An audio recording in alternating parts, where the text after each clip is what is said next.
underground, dedicated, it seemed, to tearing the hegemony asunder. The latest report suggested that at least 5 worlds of the Shichiju, and possibly many more, were about to join together in a confederacy, with network organizers forming the new government. At the same time, riots and protests had exploded at last into open conflict. The first battle of civil war had already been fought at a world called Eridu, some 25 light-years from Earth. Nairan. Civil war. The very concept was unthinkable in a regime that had ruled in peace for centuries. The problem, the Emperor thought, lay in the differences between the Nihonjin, the Japanese people, and the gaijin, the foreigners they governed.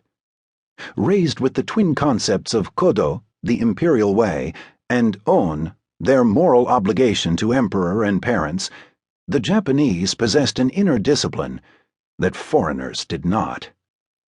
The stars, the blackness of space itself, dissolved around the Emperor. Startled, he looked around. He'd issued no mental command, and yet the virtual reality projected within his mind had changed. Trees, grass, cobblestone paths, and familiar buildings materialized around him, and he felt again the tug of gravity. He recognized this place, though he'd walked its gardens only a few times during rare trips back to Earth. This was the shrine of Tsurugaoka at Kamakura, a holy place dedicated to Hachiman, god of war. Concentrating, he issued orders through his cephalink, attempting to end the simulation, to break linkage, but nothing happened.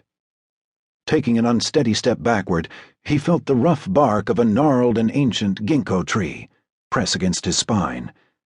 The scent of cherry blossoms filled his nostrils. "What is the meaning of this?" he called. Someone must be monitoring this Virsine, must be listening to his words. Who? He thought he already knew. Why? "Tenno Haika," a voice said beside him.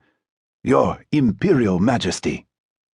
Turning to his left, he saw Gensui Tadashi Ikeda standing a few meters away in his spotless Imperial Navy dress whites.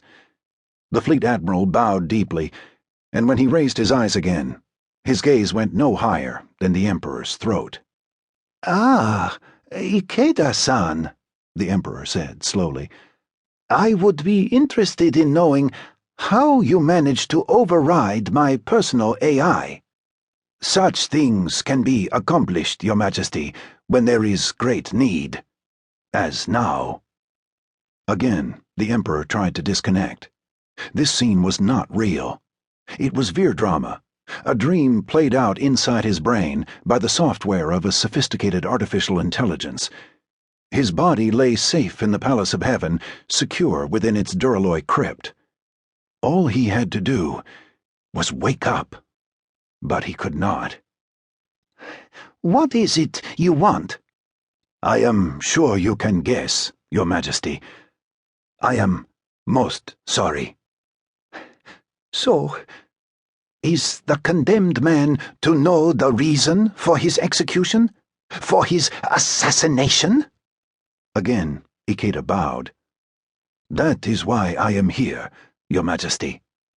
"Munemori sent you, I suppose?" "Gensui Munemori and I drew lots. This honor fell to me, though I am unworthy." "Indeed." The Emperor waited, expressionless, forcing his assassin to volunteer the information rather than losing face by asking. His expression was that of Shirankao, the nonchalant face, revealing nothing. "I speak for the Kansei no Otoko," Ikeda said. "The men of completion. They feel that your policies of admitting gaijin to the Imperial Navy, to the Imperial Council itself, have done terrible harm to the Empire, and are in part responsible for our defeat at Eridu. Worse, you do not comport yourself as a god should." The accusation forced a smile from the Emperor, despite his Shirankao. The Japanese idea of a god was vastly different from that of most Western